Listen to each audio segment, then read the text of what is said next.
আমরা এক দফার সিদ্ধান্তে উপনীত হয়েছি।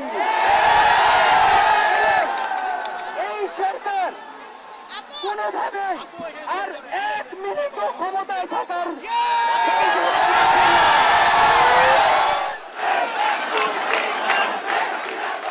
শনিবার দুপুর থেকেই ঢাকার কেন্দ্রীয় শহীদ মিনারে জড়ো হতে শুরু করে স্কুল, কলেজ, বিশ্ববিদ্যালয়ের শিক্ষার্থীরা সহ বিভিন্ন শ্রেণী পেশার মানুষ। বিভিন্ন এলাকা থেকে ছোট ছোট মিছিলে শহীদ মিনারের সমাবেশে যোগ দিতে যেতে দেখা যায় তাদের। বিকেলের মধ্যেই শহীদ মিনারের আশেপাশের এলাকায় হাজার হাজার মানুষের জমায়েত হয়। গত কয়েকদিনের মতো এদিনও সমাবেশে শিক্ষার্থীদের সাথে অনেক অভিভাবকের উপস্থিতি দেখা গেছে।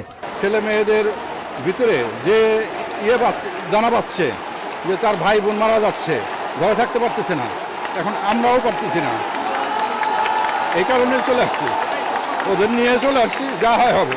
আমার মেয়ে ঢাকা মেডিকেলে পড়ে, গতকাল মেডিকেলের ছাত্রছাত্রীদের প্রোগ্রাম ছিল, বৃষ্টির মধ্যে মেয়ে নিয়ে চলে আসছিলাম।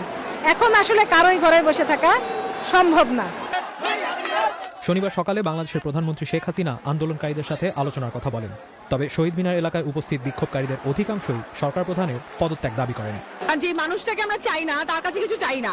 কারণ এত রক্তপাত, এত কিছুর পরে যদি এই মুহূর্তে এসে মনে হয় যে এখন বসতে চাওয়া, এখন যে ধরনের সমঝোতা, এখন যে ধরনের এক ধরনের শিথিলকরণ, আমার কাছে এটা খুবই ভয়ানক।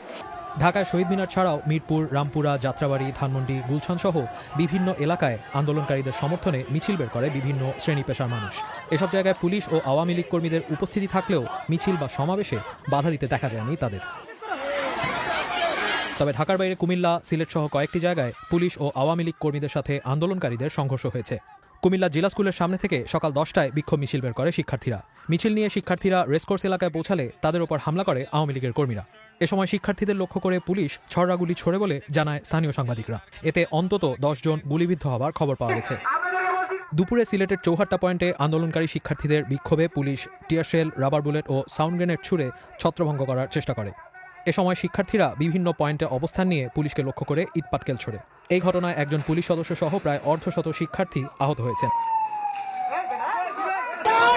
সিলেটের পাশাপাশি রাজশাহী, বরিশালের মতো বিভাগীয় শহরগুলো সহ টাঙ্গাইল, সিরাজগঞ্জ, গাজীপুর, রংপুর, চট্টগ্রাম সহ বেশ কয়েকটি শহরে বিক্ষোভ মিছিল করে শিক্ষার্থীরা। এ সময় তাদের সাথে অভিভাবক, শিক্ষক ও বিভিন্ন শ্রেণী পেশার মানুষকেও যোগ দিতে দেখা গেছে।